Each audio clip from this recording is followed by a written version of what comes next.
जय हिंद दोस्तों, मेरा नाम है झिलमिल और आज का हमारा सोशियोलॉजी का टॉपिक है डरखेम ऑन डिवीजन ऑफ लेबर। डरखेम ने डिवीजन ऑफ लेबर के बारे में किस तरह के विचार रखे थे, आज के वीडियो में हम डिटेल में डिस्कस करेंगे। So let's start. आज का मेंस का सवाल है, Emily Durkheim had argued that the functions of division of labor in society is that of the promotion of social solidarity. Elaborate the statement and analyze the distinction between two forms of solidarity discussed by him. जो भी question आए डरखेम और division of labour के बारे में, तो आप यही आंसर चिपका दीजिएगा। अपने को इस इतना कॉम्प्लेक्सिटी सोफिस्टिकेशन के डेट में नहीं जाना है। मैं मोटा मोटा आपको समझा दूंगी, उसी का क्रक्स निकाल के इस तरह के डिवीजन ऑफ लेबर और डरखेम के रिलेटेड जो भी क्वेश्चन आए यही आंसर चिपका दीजिएगा, क्योंकि जितना ज़्यादा आप कॉम्प्लेक्स करने जाओगे उतना ज़्यादा आपका दिमाग का दही हो जाएगा। So make it simple. So division of labour मतलब क्या? अगर एक काम को अगर 10 लोग करते हैं तो उसे 2 दिन लगता है, ठीक है। लेकिन अगर वही काम 20 लोग करते हैं तो उसे 1 दिन में कंप्लीट किया जा सकता है ना। काम मतलब ज़्यादा लेबर होगा तो काम जो है वो डिवाइड किया जाता है कि कोई अकाउंट सेक्शन देखेगा, कोई कमर्शियल देखेगा, कोई क्यूसी देखेगा, कोई कुछ देखेगा। तो this is division of labour कि एक काम को लोगों के बीच में, लेबर्स के बीच में बांटना, डिवाइड करना। तो इंट्रोडक्शन में हम लिखेंगे कि डरखेम ने जिस तरह से डिवीजन ऑफ लेबर के ऊपर स्टडी किया था, उसने एक कंप्लीट नया ब्रांच को जन्म दिया था। एक लेबर, डिवीजन ऑफ लेबर को एक अलग पर्सपेक्टिव दिया था डरखेम की स्टडी ने। सो इंट्रोडक्शन में हम इसके बारे में थोड़ा बहुत ओवरव्यू लिखेंगे कि Durkheim study of division of labour prove to be a landmark study as it was for the first time that the social significance of division of labour was explain in such a comprehensive manner. देखिए, अगर आप एक काम को labours के बीच में बांटते हो तो ये आपको पैसे कमा कर ही नहीं देता, बट इन लेबर्स में जो है एक सोसाइटी, एक सोशल सिग्निफिकेंस भी क्रिएट करता है। सोसाइटियल सिग्निफिकेंस लेबर्स के बीच में आपसी भाईचारे को भी बढ़ाता है, यानी कि एक वर्क एम्बियंस जो है वो बढ़ाता है, ठीक करता है। फॉर एग्जांपल, एक अभी के एग्जांपल लेते हैं, गवर्नमेंट ऑफिस की बात करते हैं। कोई भी गवर्नमेंट ऑफिस में जो असिस्टेंट्स होती है, जैसे कि AG3, AG2, AG1, कोई भी ऑफिस में अगर AG असिस्टेंट्स होते हैं, they are the backbone of any PSU और any kind of organisation, specifically the PSUs। तो वहाँ पे क्या होता है कि असिस्टेंट्स होती है, बहुत सारे डिविजन्स होते हैं, लाइक कमर्शियल हो गया, QC हो गया, सेल्स हो गया, स्टॉक्स हो गया, विजिलेंस हो गया। तो बहुत सारे डिविजन्स होते हैं, डिवाइड किया जाता है काम को, और वहाँ के सारे असिस्टेंट्स होते हैं, लाइक QC का एक असिस्टेंट, विजिलेंस का एक असिस्टेंट्स, फिर उसके बाद कमर्शियल के 2 असिस्टेंट्स, टेक्निकल के 2 असिस्टेंट्स। तो इस तरह से कैडर वाइज असिस्टेंट्स बांटे हुए होते हैं। उनका मेन गोल क्या होता है कि प्रोडक्टिविटी बढ़ाना, इकोनॉमिक एडवांटेज करना। लेकिन क्या ह्यूमन रिलेशंस भी उनके मतलब QC के असिस्टेंट किस तरह से QC का काम IT वाले काम करते हैं, किस तरह से आप डिपो में जाके काम करते हो, इस तरह से एक दूसरे की वो एरियाज़ में इंटरेस्ट देना, मॉरल रिलेशंस रखना, सोशल रिलेशन रखना, कितने तो जोड़ियाँ ही बन जाती है ऐसे। तो इस तरह से क्या होता है, जब आप डिवीजन ऑफ लेबर करते हो तो आपका इकोनॉमिक प्रोडक्शन तो बढ़ता ही बढ़ता है, लेकिन साथ में एक सोसाइटी को जो है वो एक बहुत अच्छा एडवांटेज या सिग्निफिकेंस मिलता है। आप इसका एक बेस्ट एग्जांपल कोई भी ऑफिस, गवर्नमेंट ऑफिस पकड़ लो। मैं प्राइवेट ऑफिस के बारे में ज़्यादा जानती नहीं हूँ, लेकिन गवर्नमेंट ऑफिस, किसी भी ऑफिस में आप चले जाओ, कोई भी PSU में देख लो, इतना भाईचारा आपको देखने को मिलेगा, बाय गॉड। दिल खुश हो जाता है। So prior to Durkheim, division of labor was studied only in terms of its economic significance या economic correspondence। जैसे कि मैंने कहा, डरखेम से पहले डिवीजन ऑफ लेबर क्यों करते थे? क्योंकि पैसे चाहिए, इसीलिए बांटो, ज़्यादा लेबर बांटोगे तो ज़्यादा पैसे मिलेंगे, इस मोटिव से डिवीजन ऑफ लेबर किया जाता था। लेकिन डरखेम की स्टडी के बाद ये this was not only the motive of division of labour, the motive of division of labour was plenty, कि हाँ सोसाइटी को भी एडवांटेज मिले, एक हारमोनियस रिलेशन रहे। पैसे तो चाहिए ही चाहिए, लेकिन ये सब भी ज़रूरी है। Durkheim was one of the first sociologists to explore the social dimensions of division of labor. Durkheim जो थे वो पहले ऐसे सोशोलॉजिस्ट थे जिन्होंने सोशल डायमेंशंस, जो डिवीजन ऑफ लेबर का सोशल सिग्निफिकेंस या सोशल डायमेंशन है, उसको निचोड़ के निकाला था। और he was one of the first जिन्होंने बोला था कि भाई देखो, अगर डिवीजन ऑफ लेबर करोगे तो पैसे तो मिलेंगे ही मिलेंगे, पैसे तो कमा के देंगे ही देंगे, लेकिन साथ में सोशल सिग्निफिकेंस, दूसरे पहलू से भी तो देखो ना, कितना अच्छा एडवांटेज होगा। In this study, he explained that how, with the increase in the division of labor, new forms of solidarity emerges in society to provide for its cohesiveness and stability. जैसे कि मैंने कहा, डिवीजन ऑफ लेबर से एक एक नया branch निकल के आता है सोसाइटी में, जो है एक यूनिकनेस, एक एकता निकल के आती है, कोहेसिवनेस जो सोसाइटी को बांध के रखती है, जैसे बोला फेविकॉल का जोड़, वैसा है ना।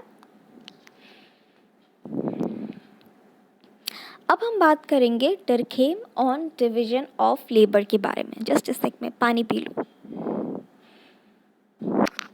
These findings opened new vistas of research in social science. It initiated a number of studies which attempted to explain how and to what extent the experience at work can also have social implications.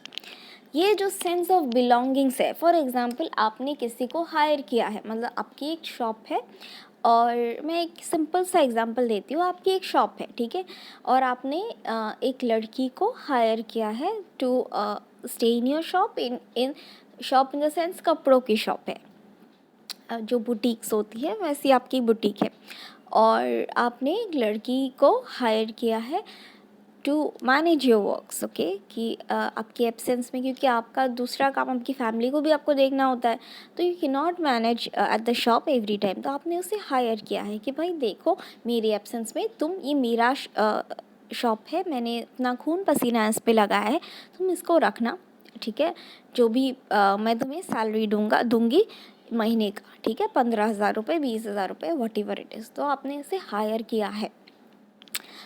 तो अगर वो उस shop को, वो जिसको उसने higher किया है, फॉर एग्ज़ाम्पल जिसको उसने हायर किया है उसका नाम है गीता, तो अगर गीता ने शॉप को ऐसा नहीं सोचा कि हाँ ये मेरी शॉप है, मुझे इसको बिक्री करके देना है, मतलब मुझे इसमें अर्निंग्स करके देना है, मुझे कैसे भी करके शॉप जितनी भी सामान है बेचने की कोशिश करनी है, पैसे कमा के देने हैं मैम को, तो मैम खुश हो जाएगी, लाइक मेरी ही शॉप पे मैं काम कर रही हूँ, मतलब लाइक मेरी ही शॉप पे, अपना समझ के काम करना बोलते हैं ना। एंड दूसरी कंडीशन में वो अरे मेरे को तो अपने पैसों से मतलब है, बिक्री हो ना हो मुझे क्या, मुझे कोई फ़र्क नहीं पड़ता, मैं बस यहाँ पे रहूँगी 9 to 5 रहूँगी, अपनी शक्ल दिखाऊँगी एंड महीने के एंड में पैसे लेके जाऊँगी, कोई बिक्री हो ना हो, शॉप में कुछ आए ना आए, मुझे कोई फ़र्क नहीं पड़ता। दूसरे सिनेरियो में दिस हैपन्स जब वो जो गीता है उसकी सेंस ऑफ बिलोंगिंग्स की, वो अपना समझ के काम नहीं करती। तो यहाँ पे वही बोला जा रहा है कि डिवीजन ऑफ लेबर जो है वो एक बोलता है ना, अगर किसी चीज़ को तुम अपना, ये तुम्हारी ही जगह है, करो अपना, अपनी जान सोल आत्मा लगा के इस पे काम करो। हम जब ऑफिस में काम करते हैं ना, मैं जब अपने डेस्क पे काम करती हूँ तो अपना टेबल वगैरह साफ़ करके आती हूँ, पूजा करती हूँ, तो एक अपना ही डेस्क है जब तक हम हैं, ऐसा नहीं है कि मैं काम करने जाती हूँ एंड ऑल दैट। ये डेस्क है, पूजा स्थल है, इस तरह से काम करना होता है। तो सेंस ऑफ बिलोंगिंग्स होता है, ऐसा नहीं कि बस पैसे मिल रहे हैं इसलिए जा रही हूँ, ऐसा नहीं होता है।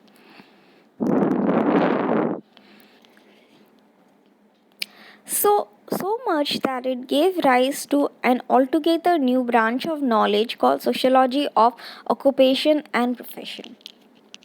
डरखेम के स्टडी ने, डरखेम के इस इंटरेस्ट ने, डिवीजन ऑफ लेबर की स्टडी ने एक ब्रांच को जन्म दिया जिसका नाम था sociology of occupation and professions. ये भी आपको लिखना ज़रूरी है अपने इंट्रो पार्ट में। अब हम एक बहुत इम्पॉर्टेंट एक्सपेरिमेंट के बारे में डिस्कस करेंगे, जो कि आपको इस आंसर में लिखना है, जो कि है एल्टन मेयो एक्सपेरिमेंट। बहुत सिंपल सा एक्सपेरिमेंट है, उसके बारे में आपको लिखना है। तो मोटा मोटा आपको 5 मार्क तो इस एक्सपेरिमेंट में ही मिल जाएगा। For example, Elton Mayo, a professor at the Harvard Business School, in the investigation at the Hawthorne plant of the Western Electric Company in Chicago, found out that the sense of belongingness to a social group is as important for a worker as the economic rewards. अभी अभी हमने बात करी थी कि sense of belongingness जो है, मतलब अपनापन का भाव। इसे अपना समझ के काम करो या अपना समझ के रखो। ये दुकान को अपना समझ के अमानत को सौंप रहे हो, इसको अपना समझ के करो। तो द सेंस ऑफ बिलोंगिंगनेस जो है वो एक वर्कर के लिए उतना ही इम्पॉर्टेंट है जितना उसकी सैलरी। मतलब फॉर एग्जांपल, आप लोग जिस ऑफिस में जाते हो, हमेशा अपनी डेस्क जो है, अपना कंप्यूटर जो है, हमेशा साफ करके आते हो। आपको इसके अलग पैसे नहीं मिलते, एक्स्ट्रा पैसे नहीं मिलते, लेकिन आप अपना काम जो है बहुत अच्छे से करते हो, अपना केबिन बहुत अच्छे से साफ करके रखते हो। जैसे कि अपना रूम है, लेकिन वो आपका नहीं है परमानेंटली, वो 10 साल बाद किसी और का होने वाला है। आपको तो बस पैसे मिल रहे हैं, आपको अपनी सैलरी मिल रही है, लेकिन फिर भी एक सेंस ऑफ बिलोंगिंगनेस की मेरी डेस्क है ना, अटैचमेंट हो जाता है। तो ये जो है, ये स्टडी में ये देखा गया था। हॉथर्न जो एक्सपेरिमेंट था, एल्टन मेयो का एक्सपेरिमेंट, इसमें ये देखा गया था बेसिकली कि एक वर्कर के लिए सिर्फ पैसे ही सब कुछ नहीं होता है। उसके लिए एक सोशल एम्बियंस जो है, कि एक सेंस ऑफ बिलोंगिंगनेस, कि अपनापन का भाव, कि कोई चीज़ वो मेरी अपनी है, ये जगह मेरी है, ये मेरा जगह है, यहाँ पे इसकी हिफाजत करना, इसको क्लीन करके रखना, इसकी में मैं सुरक्षित हूँ। तो ये जो सेंस ऑफ बिलोंगिंगनेस है वो बहुत ज़्यादा महत्वपूर्ण है। पैसे तो ज़रूरी है ही, लेकिन ये भी ज़रूरी है। ये इस एक्सपेरिमेंट में पता किया गया था। ठीक है जी। तो इस एक्सपेरिमेंट को अब हम थोड़ा बहुत विस्तार से पढ़ेंगे। So Mayo began with the assumption of scientific management, believing that the physical condition of the work environment, the aptitude of the worker, the financial incentives were the main determinants of productivity. तो मायो ने जो था वो ये experiment start किया था, ये coach type बन के, ये जो वर्कर्स थे उनको पूरा मोटिवेट किया था कि ये 70 मिनट, ये फाइनेंशियल डिटर्मिनेंट्स, ये 70 मिनट तुम्हारे लिए ज़िंदगी के सबसे, नॉट 70 मिनट बट ये जो कंडीशंस है, ये जो फाइनेंशियल डिटर्मिनेंट्स है, वर्क एनवायरनमेंट है, यही तुम्हारे लिए सब कुछ है। इस तरह से कोच बन के जो मायो थे, उन्होंने पूरा एकदम उनको बूस्टअप किया था। The theory of scientific management was first spelled out in detail by Frederick W. Taylor, whose book The Principles of Scientific Management was published in America in 1911. ये भी आप मेंशन कर सकते हो। तो मायो के एक्सपेरिमेंट के बारे में ही बात करते हैं। मायो के एक्सपेरिमेंट में क्या था, एल्टन मेयो जो थे वो ये सोच रहे थे मनी है तो हनी है। मतलब उन्होंने सोचा था कि भाई अगर हम वर्कर को पैसे दे देंगे ना, मुंह मांगे पैसे उनके मुंह पे ठूसेंगे ना, तो पूरा धनाधर का काम होगा बहुत ही ज़्यादा। मतलब पैसे होंगे तभी सब कुछ है, पैसे नहीं है तो कुछ नहीं है ना। पैसे होंगे तो प्रोडक्टिविटी बढ़ेगी, काम बढ़ेगी। तो ऐसा उनका सोच था। तो इट वॉज बेसिकली मनी है तो हनी है। सो टेलर ने सोचा था कि भाई इंसान काम करता है पैसों के लिए, पैसे बढ़ा देंगे तो काम भी ज़्यादा बढ़ जाएगा। मतलब अगर मैं अभी 9 to 6 काम करती हूँ 20,000 रुपये के लिए, अगर आप मुझे 25,000 रुपये दोगे तो 9 to 9 का काम करूँगी मैं। ऐसा टेलर का मानना था, जो कि बिल्कुल सही नहीं है। इंसान की हेल्थ भी तो चीज़ होती है ना। ऐसे 20 का 25,000 रुपये, 50,000 रुपये भी देंगे तब भी कोई 12-15 घंटा काम नहीं करेगा, है ना। मैं बस एग्जाम्पल दे रही हूँ। सो टेलर का एग्जाम्पल ये था कि मतलब ये एजम्पशन ये था कि लोग काम करते हैं, पैसे बढ़ा दो तो काम का वो भी प्रोडक्टिविटी भी बढ़ जाएगा, लोगों को पैसे ही चाहिए था ऐसा। तो money minded mentality. In practice, this usually involved a wage incentive scheme based on piecework payment according to work done. तो जितना काम करोगे उतना पैसे मिलेगा, अगर एक्स्ट्रा ओवर टाइम करोगे तो ओवर टाइम के पैसे मिलेंगे, ऐसा टेलर का सोचना था। तो तुम ज़्यादा ओवर टाइम करोगे ज़्यादा पैसे मिलेंगे। यहाँ पे आप ले सकते हो मोहब्बतें फ़िल्म का एग्जाम्पल, जैसे कि वहाँ पे मोहब्बतें फ़िल्म में अमिताभ बच्चन बोलते थे परंपरा, प्रतिष्ठा, अनुशासन। ये करते करते करते वो पूरा डिसिप्लिन मेंटेन करके रखते थे, है ना। लेकिन क्या हुआ, शाहरुख खान आ गए और 3 लड़कों को पूरा मोहब्बतें का पाठ पढ़ा के गए। तो यहाँ से आप वही स्टोरी लिख सकते हो अपनी लैंग्वेज में, उसी में आपको बाकी के 5 नंबर मिल जाएंगे। So Taylor believed that the scientific planning of work tasks, the selection and systematic training of suitable workers for the performance of those tasks, plus a carrot and stick policy system of financial incentives would maximize their productivity. तो यहाँ पे Taylor थे अपने अमिताभ बच्चन। तो Taylor ने सोचा था कि भाई परंपरा, प्रतिष्ठा, अनुशासन। परंपरा बोले तो scientific planning of work task, अनुशासन बोले तो the selection and systematic training of suitable workers, and बाकी अनुशासन जो है, बाकी जो है मतलब ये। तो अमिताभ बच्चन बने थे टेलर, तो उन्होंने सोचा था अगर ये सारे हथियार हम लोग यूज़ करेंगे तो मोहब्बतें नहीं होगी। लेकिन मोहब्बतें फिल्म में भी हुई, इधर भी हुई, है ना। तो यहाँ पे मोहब्बतें शाहरुख खान किसने बनाया, देखते हैं, आगे देखते हैं। तो क्या हुआ, बाबा जी का ठुल्लू नहीं हुआ कोई अनुष्ठान डिसिप्लिन। क्या हुआ, रिजल्ट क्या हुआ मायो एक्सपेरिमेंट में, जो मोहब्बतें फिल्म में हुआ कि उड़ा लेके गए, मोहब्बतें तो होना ही होना है। तो इधर भी कॉन्ट्रेरी हुआ, जो उन्होंने टेलर ने सोचा था उसके विपरीत हुआ, है ना। तो वही मैंने बोला ना, मोहब्बतें फिल्म की जो स्टोरी है वही लिखना आप नेक्स्ट। 5 मार्क आँख बंद करके मिल जाएगा आपको।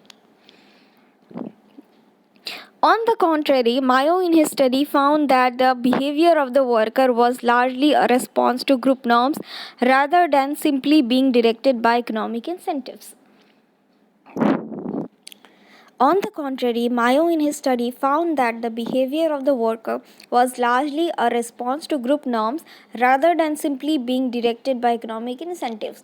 जैसे मोहब्बतें फिल्म में एक लड़के ने गेट क्रॉस किया था तो बाकी के दोनों ने भी गेट क्रॉस किया था ना, तो ठीक उसी तरह से यहाँ पे भी ग्रुप नॉर्म्स थे। एक बंदे ने जो किया था, बाकी के पीछे पीछे झुंड के झुंड चले गए थे।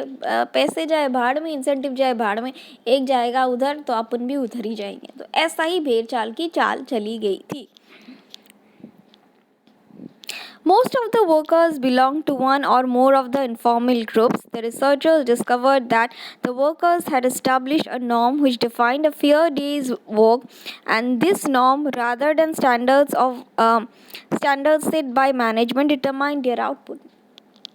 तो वहाँ पे जो ग्रुप था, ग्रुप ने मिल के अपना अलग सा नॉर्म बनाया था कि हाँ, जैसे मोहब्बतें फिल्म में शाहरुख खान के कहने पे जो लड़के लोग थे उन्होंने अपने नॉर्म्स बनाए थे, इधर भी नॉर्म्स बनाए गए थे और उसी के हिसाब से चले गए थे। बाकी आप पैसे दो, जो मर्जी दो, अगर अच्छे फैसिलिटी नहीं दोगे तो भाड़ में जाओ, ऐसा टाइप का बना गया था। From the Hawthorne studies and research, which then largely stimulated developed the human relations school. तो हॉथर्न स्टडीज से ही एक नया स्कूल का जन्म हुआ था, which was called as Human Relations School. It stated that scientific management provided too narrow a view of man and that financial incentive alone were insufficient to maintain or motivate workers and ensure their cooperation. जैसे कि मैंने कहा कि सिर्फ अगर आप किसी के वर्कर को चलाने के लिए सिर्फ पैसे ही दोगे और उसकी कंडीशन, वर्किंग कंडीशंस अच्छी नहीं रखोगे, उसके साथ बिहेवियर अच्छा नहीं रखोगे, तो it will not work. It will not work. पैसे सिर्फ मोटिवेशन नहीं होता काम करने का, अगर आप उसका तरफ बिहेवियर अच्छा नहीं करते हो या वर्किंग एनवायरनमेंट अच्छा नहीं होता है तो it is not gonna work. Okay, तो ऐसा स्टडी से निकल के आया था। अब डरखेम की जो ये स्टडी थी regarding the division of labour, इसने काफ़ी क्रिटिसिज्म भी सही थी। So, however, though a remarkable study, Durkheim's study of division of labor also came under criticism of several accounts. Firstly, the concept of conscience collective as a common end. सबसे पहला criticism ये था कि डरखेम का जो ये डिवीजन ऑफ लेबर था, डरखेम ने हमेशा सोसाइटी को ऊपर रखा था, इंडिविजुअल को नीचे रखा था। सोसाइटी की ओवरऑल डिमांड्स सबसे पहले, इंडिविजुअल के डिमांड्स को बाद में। इंडिविजुअल के डिमांड्स भी कभी कभी मतलब इम्पॉर्टेंट देना चाहिए और डरखेम ने उसे नज़रअंदाज किया था, ऐसा क्रिटिक्स ने बोला था। और भी कुछ क्रिटिसिज्म थी, जैसे कि ये स्टडी जो था काफ़ी सिंपल था as compare to the other studies, और काफ़ी सारे क्रिटिसिज्म्स बोले गए थे। तो आगे हम लोग हमारे कंक्लूजन के ऊपर, जैसे कि मैंने कहा कि मैं कंक्लूजन एक्सप्लेन नहीं करती हूँ किसी भी वीडियो में। आप लोग को जो भी समझ में आया आप अपने हिसाब से कंक्लूजन लिखिए, कंक्लूजन मेरे हिसाब से मत लिखिए। तो ये है हमारी वीडियो का एंड। आज के लिए बस इतना ही, कल फिर मिलेंगे कुछ नए लेक्चर्स के साथ। Thank you.